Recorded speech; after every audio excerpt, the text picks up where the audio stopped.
নমস্কার বন্ধুরা, আবার চলে এসেছি দিদি রান্নাঘরে। আজকে একটা রান্না করব, বেশি না অল্প করব, ফার্স্ট টাইম আজকে আমি করব। তো চিতল মাছের মুইঠা যেমন করে ওরকম রুই মাছের পেটি দিয়ে বা কাতল মাছের পেটি দিয়েও মুইঠা করা যায়।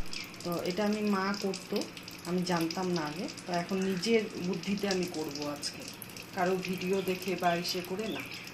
তো 2 পিস আমার কালকে মাছ নিয়েছিলাম, কাতল মাছ ছিল, যে পেটি নুন হলুদ মাখানোই ছিল।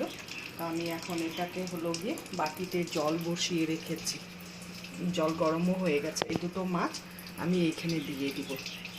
এখন সেদ্ধ হোক, মাছটা সেদ্ধ হলে পরে তারপরে বাদবাকিটা। তার জন্য লাগবে একটা বড় আলু আমি গ্রেট করে নিয়েছি, পেঁয়াজ কুচি, আদা কুচি, রসুন কুচি, টমেটো কুচি, লঙ্কা কুচি আর অল্প বেসন। আর এখানে মশলা লাগবে হলো গিয়ে পেঁয়াজ, আদা, রসুন, লঙ্কা বাটা।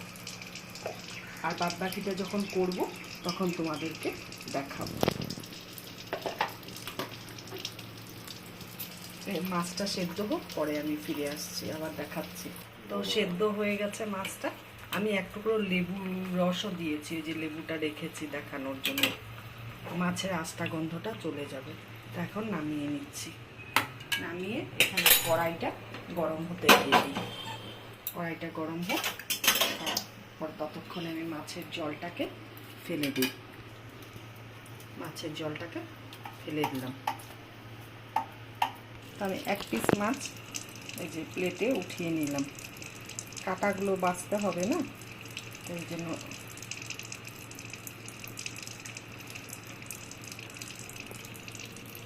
এটা পেটির মাছ দিয়ে করা যায়। আমরা না বুঝতে পারতাম না, ছোটোবেলার মা বানিয়ে দিত। মাকে বলতাম, মা চিতল মাছের, মা বলতো রুই কাতল খেতাম না, তো বলতো চিতল মাছের মুইঠা রান্না করেছি, খা। তো খেয়ে নিতাম, বুঝতে পারতাম না। এখন পরে বড় হওয়ার পরে যখন চোখের সামনে বানাতো, তখন হলো গিয়ে বিয়ের পরে জানতে পারলাম যে ও কাতল মাছেরও ইসেরও একটু অন্য স্বাদের হয়, এটাই আর কি।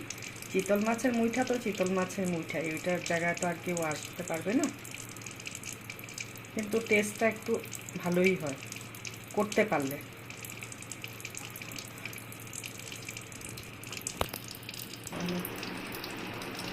2 পিস মাছই আমি এই যে কাটা বেছে নিচ্ছি। কড়াইতে একটু তেল ছিল, তো আরও তেল দিচ্ছি। বাস এইটুকু তেলেই আমার হয়ে যাবে। আমি কিন্তু গ্রেভির জন্য আলু দিচ্ছি না, তোমরা চাইলে আলু দিতে পারো। আমি শুধু করবো, এই যে মাছগুলো বেছে নিয়েছি ভালো করে। এখন এই যে আলু দিয়ে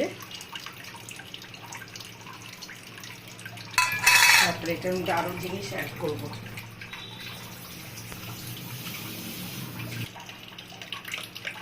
একটু হলুদ,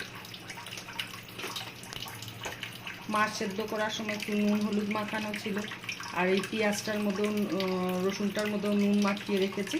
তো এখন জাস্ট একটুখানি নুন দিব, কেন না তো নুন বেশি হয়ে যাবে।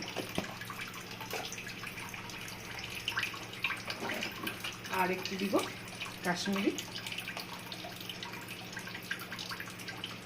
রেড চিলি পাউডার, একটু, সব কিছুই সামান্য সামান্য দিয়ে করব। আর একটু দিব গরম মশলার গুঁড়ো হালকা। এবারে আমি ভালো করে এগুলোকে একসাথে করে মাখবো। বেসন লাগবে, বেসন তো নিয়েছি, লাগলে আর একটু নিব, দেখবো মেখে কতটুকু লাগে।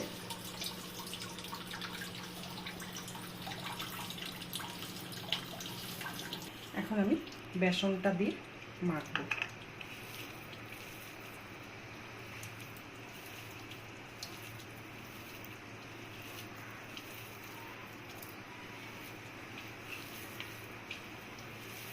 দুই পিস মাছ, একটা আলু, একটা পেঁয়াজ ঝিরিঝিরি করে কাটা, অনেকটাই হয়ে গেল। তোমাদের যতটা পরিমাণ লাগবে বাড়িতে ততটা দিয়েই করবে।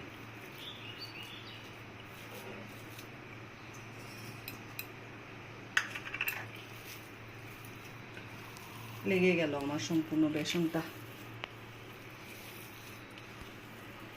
আরো ইসে করি।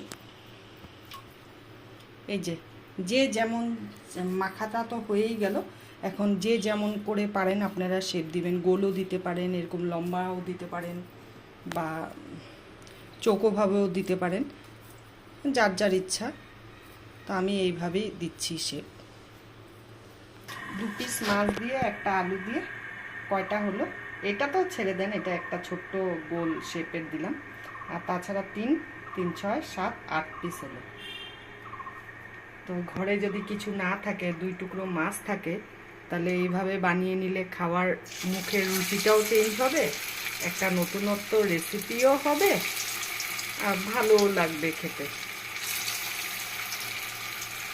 আমি যেইভাবে করে করছি আপনারা জানেন, তাও বলছি, ওইভাবে করেই সেম করবেন। আমি একসাথেই সবগুলো এখন ভেজে নিব।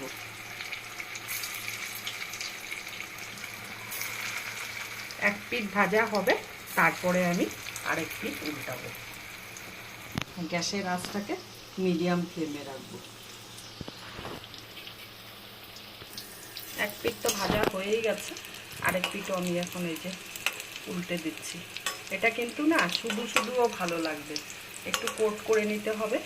কোট করে নিলে পরে বিস্কিটের গুঁড়া হোক বা ব্রেড ক্রাম্বস হোক বা একটু মুড়ির গুঁড়ো হোক দিয়ে করলে পরে দারুণ লাগবে খেতে। এমনিও খেতে ভালো লাগবে, একটু সস দিয়ে বা একটু চাটনি দিয়ে বা মেয়োনিজ ফেটিয়ে নিয়ে ভালো করে। আর এটা তো কোফতা কারি করছি, তো এখন উঠাবো সবগুলো। ভাজা হয়ে গেছে আমার, এতটা তেল রান্নায় লাগবে না, তেলটাকে উঠিয়ে রাখবো।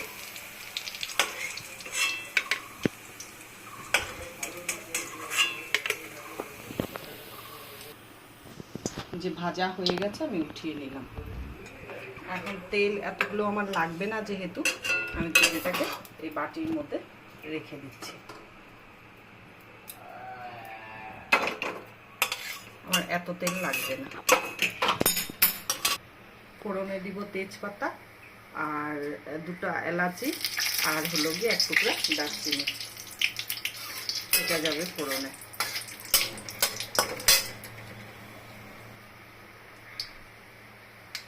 আর দেব হলো গিয়ে গোটা জিরে।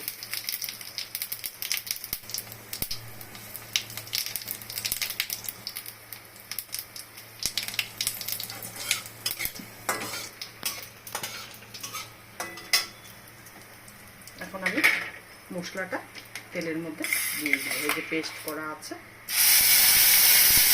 আমাদের লঙ্কা টঙ্কা সব দেওয়া আছে। ঝাল নিয়েটা আপনাদের বাড়ির সম্মতন করে আপনারা দেবেন। এটা তো দিয়েছি, এখন দিব হলুদ গুঁড়ো,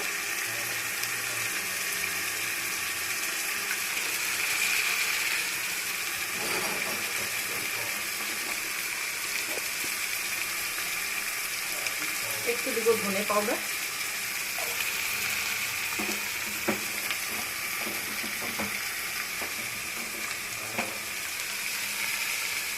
আর একটু দিব কাশ্মীরি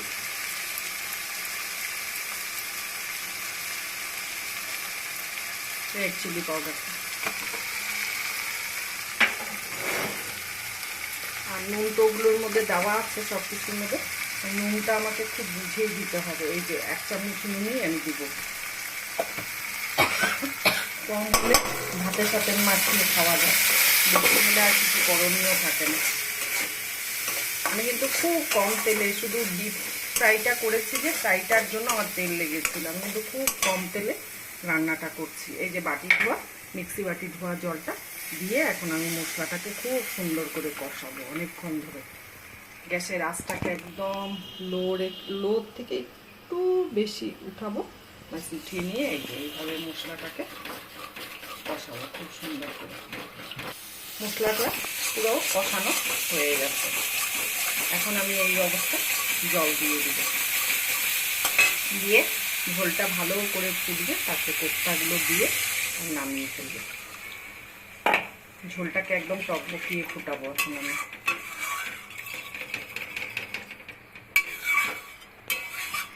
তো পরে ফিরে আসছি, পরে দেখাচ্ছি এসে আমি। ঝোল পুরো টকবকিয়ে ফুটে গেছে, এখন এই অবস্থায় আমি গরম মশলার গুঁড়ো দিব, পরে দিলেও হবে, কিন্তু আমি আগে দিয়ে দিচ্ছি। ঘি দিলাম অল্প, ব্যাস। এবার কোপ্তাগুলো দিব।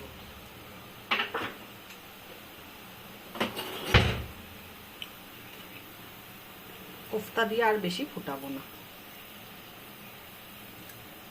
কেননা টেনে নিবে।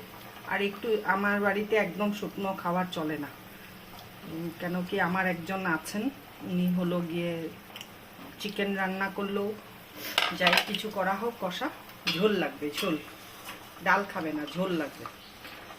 ওই জন্য আমি চাইলেও হবে না। এখন একটু ফুটাবো, জাস্ট ফুটিয়ে নিয়ে, এটা এমনি টেনে যাবে, কেন কি আলু আছে তো।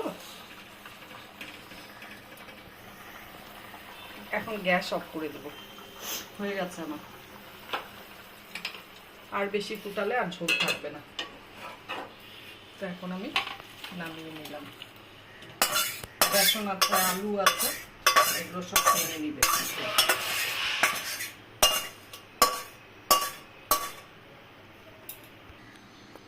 কাতল মাছের কোফতা কারিটা কেমন লাগলো ভিডিওটা আপনারা অবশ্যই কমেন্ট করে বলবেন। আর আমাদের প্রতিদিন ভিডিও আসে বুধবার আর শনিবার সন্ধ্যা 6টার পরে।